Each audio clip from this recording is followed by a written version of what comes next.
ام المومنین سیدہ عائشہ رضی اللہ تعالیٰ عنہ فرماتی ہیں کہ ایک دن حضور کا درائے رحمت جوش میں تھا اور حضور نے فرمایا عائشہ جو مانگنا ہے مانگ لو۔ میں نے عرض کی یا رسول اللہ اگر آپ اجازت دیں تو میں اپنے باپ حضرت ابو بکر صدیق رضی اللہ تعالیٰ عنہ سے مشورہ نہ کر لوں کہ میں نے کیا مانگنا ہے؟ تو فرمایا کہ جاؤ مشورہ کر لو، مشورے کی اجازت بھی ہوگی۔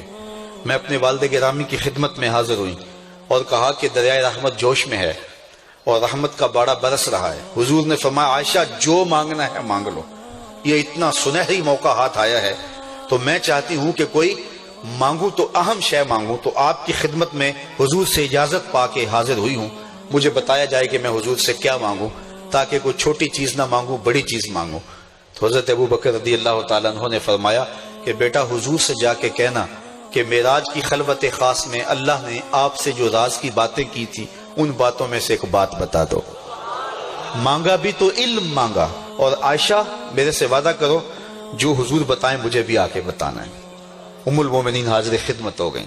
حضور نے پوچھا عائشہ مشورہ ہو گیا؟ کہا جی حضور ہو گیا۔ کہا مانگو کیا مانگتی ہو؟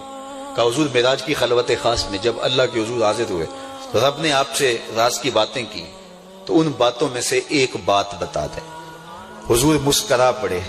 اس بات پہ مسکرائے ہوں گے میرے یار غار کا انتخاب کیسا ہے، یا اس بات پہ مسکرائے ہوں گے کہ راز کی بات بتا دوں تو راز راز نہ رہا، لیکن وعدہ کیا تھا۔ کہا عائشہ سنو، جب میں قرب خاص میں پہنچا تو میرے مالک نے مجھ سے راز کی جو باتیں کی ان میں سے ایک بات یہ تھی، محبوب تیری امت میں سے کوئی شخص کسی شخص کا ٹوٹا ہوا دل جوڑ دے تو میرے اوپر لازم ہے بغیر حساب کے جنت عطا کروں۔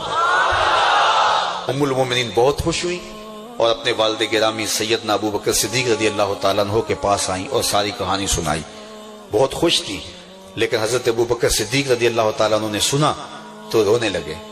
تو ام المومنین سیدہ عائشہ رضی اللہ تعالیٰ عنہ نے عرض کیا میرے والد گرامی یہ بات رونے والی تو نہیں ہے، ہم بسا اوقات کسی دکھی کے کام آ جاتے ہیں، کسی کا دکھڑا بیٹھ کے سن لیتے ہیں، کسی کی ڈھارس بنا دیتے ہیں، کسی کے کام آ جاتے ہیں، یہ تو بخشش کا بہانہ ہاتھ آ گیا اور آپ اس پہ رو رہے ہیں۔ تو فرمانے لگے عائشہ اس کو معکوس بھی پڑھو، تصویر کا دوسرا رخ بھی دیکھو۔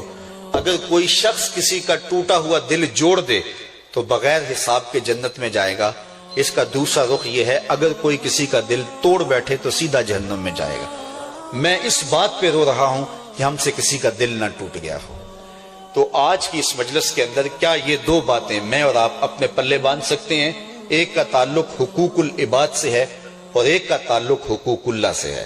حقوق اللہ میں سب سے اہم چیز نماز ہے، اور پہلا سوال قیامت کے دن نماز کا ہی ہوگا۔ اللہ مجھے آپ کو 5 گانا نماز کی توفیق نصیب کرے اور ہمیں توفیق نصیب کرے کہ ہم کسی